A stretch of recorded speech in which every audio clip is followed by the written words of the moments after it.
Oke, baik. Di sini kita akan membahas mengenai menemukan nilai trigonometri pada sudut istimewa dengan alat peraga Tri-Swiss. Inilah contoh dari alat peraga Tri-Swiss tersebut.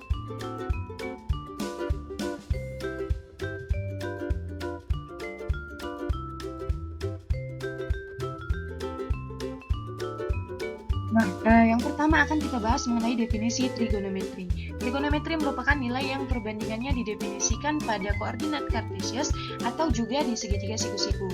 Yang termasuk perbandingan trigonometri adalah sin, cos, tan, kosekan, sekan, dan kotangen. Nah, yang pertama akan kita bahas mengenai perbandingan trigonometri pada segitiga siku-siku. Inilah segitiga siku-sikunya, di mana sisi A adalah sisi depan, sisi B adalah sisi samping, sisi C adalah sisi miring. Karena di sini patokan kita adalah sudut theta. Langsung saja ya, kita menemukan perbandingan trigonometri. Sin A itu pakai aturan depan per miring sudut theta atau A per C. Cos theta adalah samping per miring atau B per C. Tan theta adalah depan per samping atau A per B. Kosekan theta adalah miring per depan. Kosekan merupakan kebalikan dari sin atau C per A, atau kosekan bisa kita pakai 1 per sin. Nah, sekan itu kita pakai aturan miring per samping, dimana C per B, atau bisa kita pakai rumus kebalikan, sekan sama dengan 1 per cos. Kotan itu aturannya samping per depan sudut theta. Nah, sehingga B per A atau kotan bisa kita gunakan aturan 1 per tan.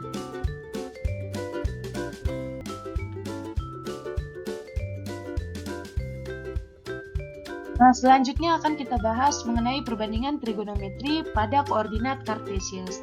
Koordinat kartesius adalah 4 daerah kuadran yang terbentuk karena 2 garis bilangan, di mana garis yang mendatar disebut dengan sumbu X dan garis yang tegak disebut dengan sumbu Y.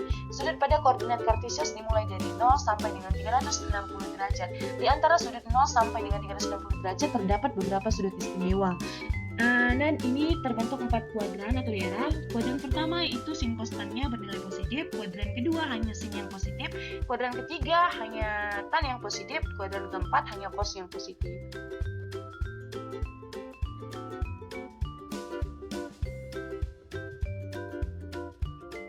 Nah, selanjutnya akan kita bahas tentang sudut istimewa. Sudut istimewa adalah sudut dengan nilai perbandingan trigonometri yang dapat ditentukan nilainya tanpa menggunakan kalkulator. Nah, berikut adalah contoh-contoh sudut yang termasuk sudut istimewa dari kuadran 1, 2, 3, dan 4. Nah, ini akan kita bahas lebih jelas, lebih detail di pertemuan selanjutnya ya.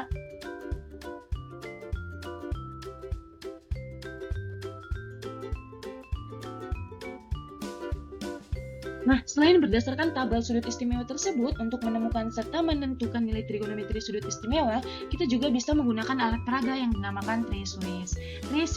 Trigonometri sudut istimewa. Kelebihan dari alat peraga ini yaitu mempermudah kita mengingat nilai trigonometri dari 0 sampai 360 derajat. Kekurangannya itu kita hanya bisa menentukan nilai sin dan cos saja. Tetapi jangan risau, saya punya solusi untuk perbandingan yang lain, yaitu kita bisa menggunakan rumus atau aturan dari trigonometri. Nah, yang mana tan A adalah sin A per cos A, kosekan sama dengan 1 per sin A, sekan sama dengan 1 per cos A, kotangen sama dengan 1 per tan A.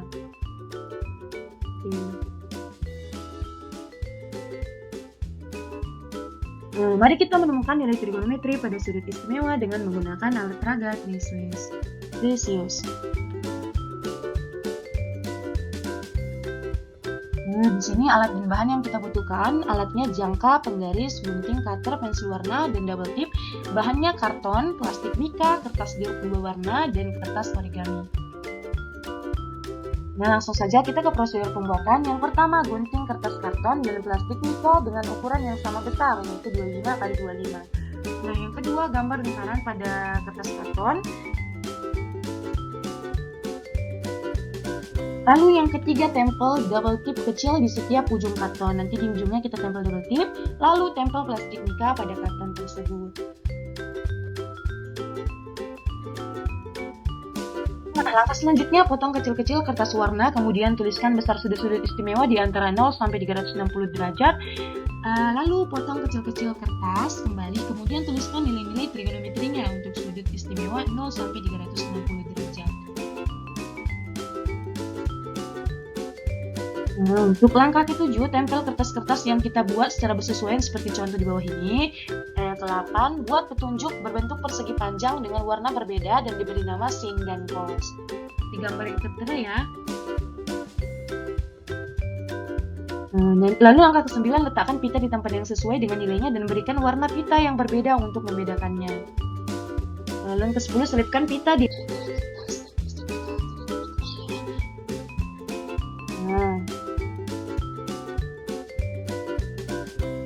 Selanjutnya akan kita bahas mengenai prosedur penggunaan alat peraga itu. Untuk mengetahui cara menggunakan 3 Swiss ini, maka akan ada beberapa soal yang diselesaikan dengan 3 Swiss. Yang pertama sin 150, yang kedua cos 225, yang ketiga tan 45, yang keempat kosekan 150, dan yang kelima sekan 225. Nah, untuk yang pertama itu akan kita tentukan sin 150. Caranya, geser pita sin yang berwarna hijau tersebut ke atas atau ke bawah hingga menuju sudut yang ditanya. Di sini kita menggeser pita sin ke atas menuju sudut 150 dan pitanya akan menunjukkan nilai setengah sehingga nilai sin 150 ini. Baru yang kedua akan kita cari cos 225. Caranya itu geser pita cos yang berwarna merah ke kiri atau ke kanan hingga menuju sudut yang ditanya. Di sini kita menggeser pita ke kiri menuju sudut 225 dan pita menunjukkan nilai min setengah akar 2 sehingga nilai cos 225 adalah min setengah akar 2. Nah, yang ketiga tan 45. Caranya tan A itu adalah sin A per cos A. Kita pakai rumus tan tersebut sehingga kita perlu mencari nilai sin 45 dan cos 45 terlebih dahulu. Sin 45 berarti menggeser pita sin ke atas menuju sudut 45. Pita tersebut menunjukkan nilai setengah akar 2 sehingga sin 45 adalah setengah akar 2. Nah, cos 45 berarti menggeser pita cos ke kanan menuju sudut 45. Pita tersebut menunjukkan nilai setengah akar 2 sehingga cos 45 adalah setengah akar 2. Jadi tan 45 sama dengan sin 45 per cos 45 atau setengah akar 2 per setengah akar 2 sehingga nilai 1. Yang keempat, kosekan 150. Berdasarkan soal nomor 1 ini, nilai dari sin 150 adalah setengah sehingga nilai kosekan 150 adalah 1 per sin 150 atau 1 per setengah sama dengan 2. Dan nomor 5 juga ya.